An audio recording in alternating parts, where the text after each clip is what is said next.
This is The Minimum Commitment, film theory in small doses, where sometimes the screen is so full there's no room left for the truth.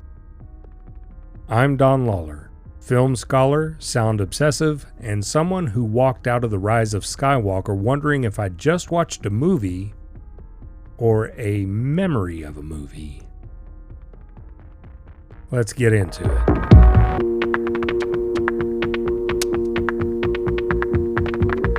There's no gentle way to say this. The Rise of Skywalker is spectacle. Loud, shiny, and relentless. It throws light speed skips, zombie emperors, force healing, and secret fleets at us so fast you can barely breathe. And that's the point. From a theoretical lens, this is pure Baudrillard, specifically his concept of simulation. It's the idea that media no longer represents reality.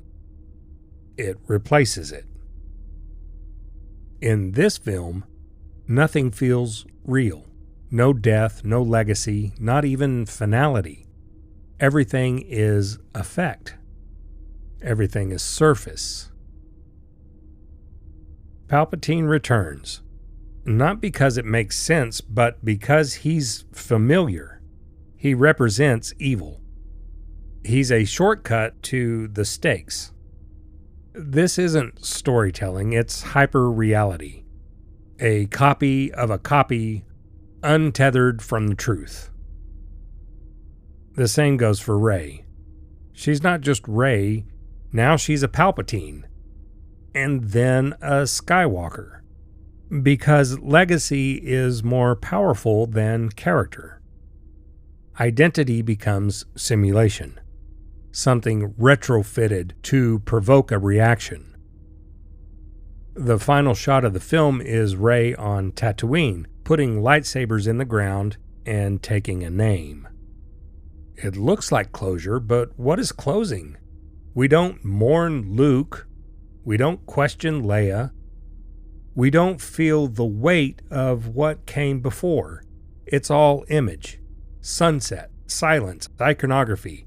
And when Rey says Skywalker, it feels like branding, not transformation. It's a name meant to echo, not inspire. This film doesn't trust you to feel. It tells you when to feel. Chewie dies, except not really. Turns out there was another shuttle no one noticed because of course there was. C-3PO says goodbye, except he doesn't. Rey and Kylo share a kiss, except there's no setup, no arc, just payoff. This is what Baudrillard meant. Emotion becomes a simulation of itself, a loop of gestures without depth. And still, the film works. For many. Spectacle does what it's supposed to do. It overwhelms, it distracts, it gives you the feeling of meaning without asking you to look closer. The galaxy feels full. The music swells, the characters smile, it's comforting, but hollow. Not because it lacks effort, but because it confuses acquaintance with resolution. The Rise of Skywalker isn't a bad film because of its visuals. It's a spectacle, and spectacle can dazzle. But when meaning collapses into affect, when legacy becomes branding, when every emotion is prepackaged and resold, what are we really watching? Maybe not a story, maybe not even an ending, maybe just the simulation of one. We've reached the end of this arc. 9 films, countless frames, and one long conversation about what stories leave behind. If you've made it all the way here, thank you. It means more than I can say. That's your thought for the day. Minimum commitment, maximum meaning.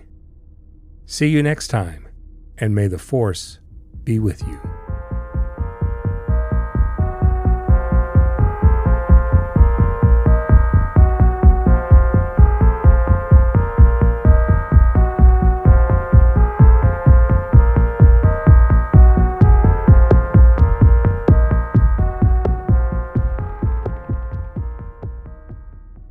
The Minimum Commitment is produced, recorded, and edited by Don Lawler. Music by Art Against Agony.